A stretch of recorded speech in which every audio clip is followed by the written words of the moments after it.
Let's make the Black and Coke from Goslings Rum.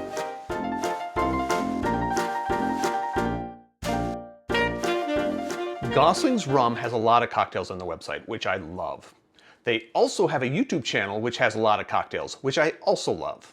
However, it isn't a complete one-to-one. There are recipes on the website that aren't on the YouTube channel, and there are recipes on the YouTube channel that aren't on the website.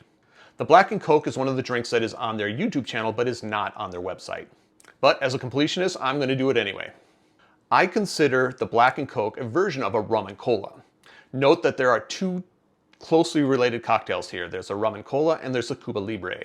There is a technical difference, though a lot of people will call both the same names. A rum and cola is rum and cola. A Cuba Libre is rum, cola, and lime juice. Now, a lot of rum and colas use a lime as a garnish, and a lot of times they'll squeeze that lime into their rum and cola, in which case, does it become a Cuba Libre? I don't know, I'll let you be the judge. And I'm not going to judge you harshly whether you call it a rum and cola or a Cuba Libre. I consider the Goslings Black and Coke a rum and cola because, though it is garnished with a lime, it is not listed as one of the ingredients. In fact, the garnish is considered optional, so you don't need it at all to make a Black and Coke. Therefore, it is a rum and cola. But if you want to call it a version of a Cuba Libre, go right ahead. A note on the rum. If you're going to make the Goslings Black and Coke, you really should be using their Black Seal rum. If you want to make a rum and cola with a different rum, feel free to do so, but then it's not a Black and Coke. A note on the glass. They do not specify the glass for this drink. They do say that they pour them tall. So, based on the hand size of the person in the video making it, I'm going with a pint. And this is going to be problematic, and I'll explain why later. But if you want to make your Black and Coke in a smaller glass, feel free to do so. The recipe for this drink is very simple. 1 part rum, 1 part Coke, which I love. They're using parts for all the ingredients, so it's very easy to adjust the proportions to what you want to do.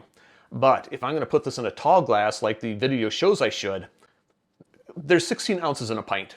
Even if I fill up half of that with ice, that's 8 ounces of liquid. Half and half, 1 part each, is 4 ounces. So that's 4 ounces of rum and 4 ounces of Coke. That's a lot of rum.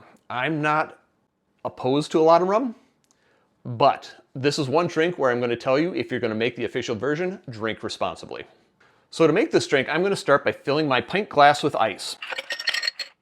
Now, since I've not measured how much ice this is, I'm going to try and figure out what is equal parts here. And I'm going to start with my rum. So I'm going to start with 2 ounces of my Goslings rum.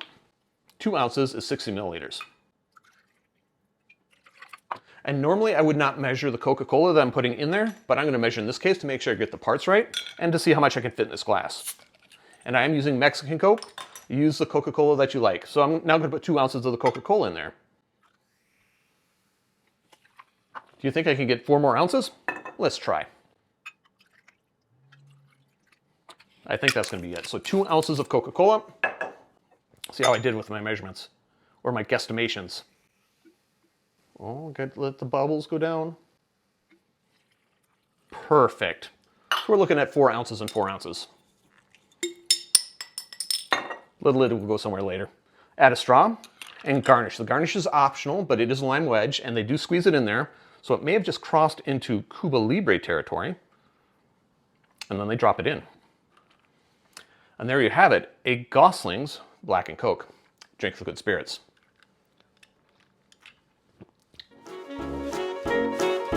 Question of the day, is this a rum and Coke or is this a Cuba Libre? Let me know in the comments down below. Note there are ways to support the channel if you're so inclined. I have t-shirts, you can have a t-shirt. If you want a t-shirt, contact me through any of the social media links down below. We'll make sure you get a t-shirt. And while you're at the social media link, you might as well follow, subscribe, and do that sort of thing.